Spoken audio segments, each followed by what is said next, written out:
Hello साथीहरू नमस्कार स्वागत गर्न चाहन्छु यस एनसीसी तालिम सम्बन्धी भिडियो सामग्रीमा। भिडियो सामग्री के विषयमा हो भन्ने कुरा युट्युबको थम्बनेलबाट थाहा पाइसक्नु भएको छ। केही छैन, पुनः दोहोर्याउन चाहन्छु।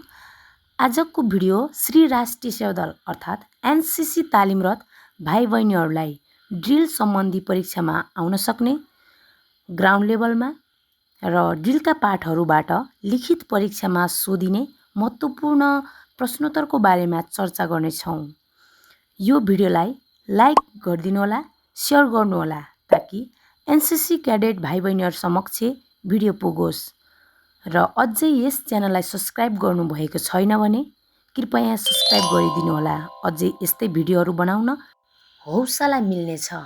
ल त साथीहरू, भिडियोको विषयवस्तुतर्फ प्रवेश गरौँ। पहिला ग्राउन्डमा हुने ड्रिल परीक्षातर्फ जाउँ। तपाईँ ग्राउन्डमा रहनुहुन्छ। पहिला रिपोर्टिङ हुन्छ, जुन कुरा यसमा समावेश गरिएको छैन। त्यसपछि शिक्षकबाट कासन, शिक्षार्थीहरूबाट चाहिँ काम हुनेछ। सबैभन्दा पहिला मोहडाको परिचयका लागि बायाँ मोहडा बायाँ फर्क, त्यसपछि पछाडि मोहडा बायाँ फर्क, अगाडि मोहडा पुरा फर्क, एवं रीतले दायाँ मोहडा दायाँ फर्क, पछाडि मोहडा दायाँ फर्क र अगाडि मोहडा पुरा फर्क।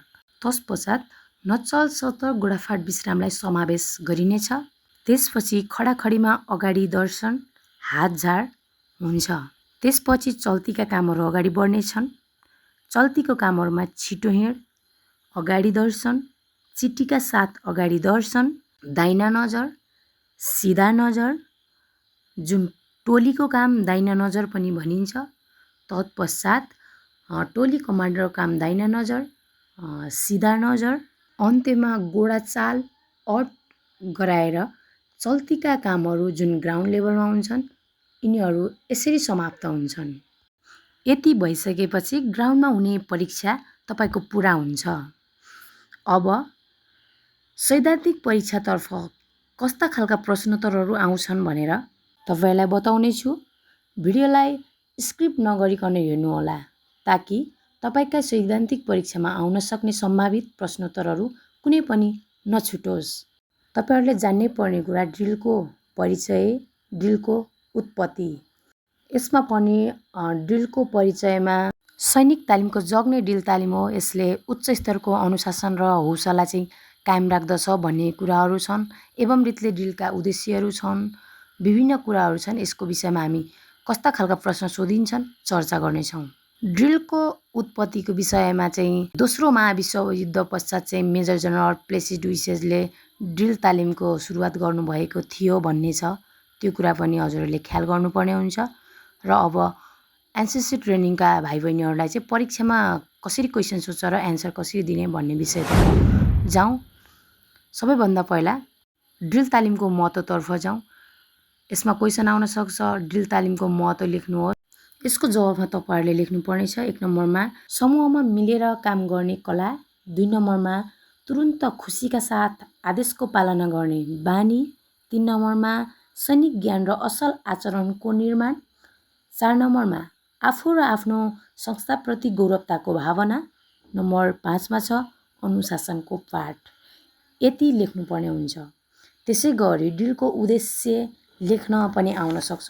त्यतिखेर 1 नम्बरमा उच्च स्तरको अनुशासन कायम राख्नु, 2 नम्बरमा राम्रो टर्नआउट लुगा लगाउने तरिका सिकाउनु, 3 नम्बरमा समूहमा एकरूपताका साथ काम गर्ने तरिका सिकाउनु र 4 नम्बरमा आफ्नो युनिट तथा संस्थाप्रति गौरवताको भावना जगाउनु भन्ने छ है त। त्यसै गरी अर्को प्रश्न आउन सक्छ, ड्रिलका तहहरू के हुन् भनेर क्वेसन आउन सक्छ।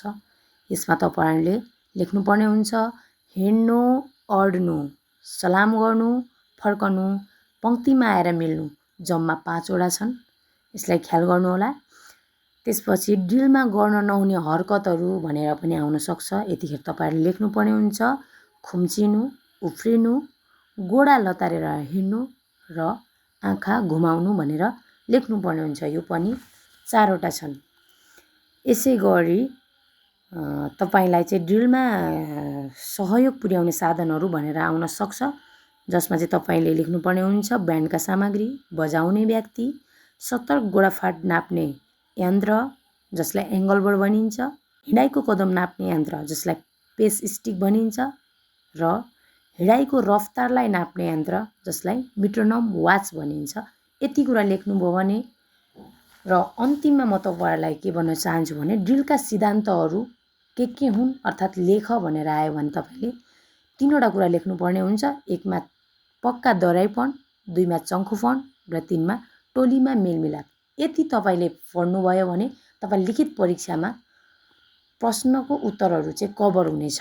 भिडियो कस्तो लाग्यो आफ्नो प्रतिक्रिया कमेन्टमा छोड्न नबिर्सिनु होला। भिडियोलाई लाइक गर्नुहोला, सेयर गर्नुहोला र यस च्यानलसँग जोडिनको लागि यस च्यानललाई सब्स्क्राइब पनि गरिदिनु होला।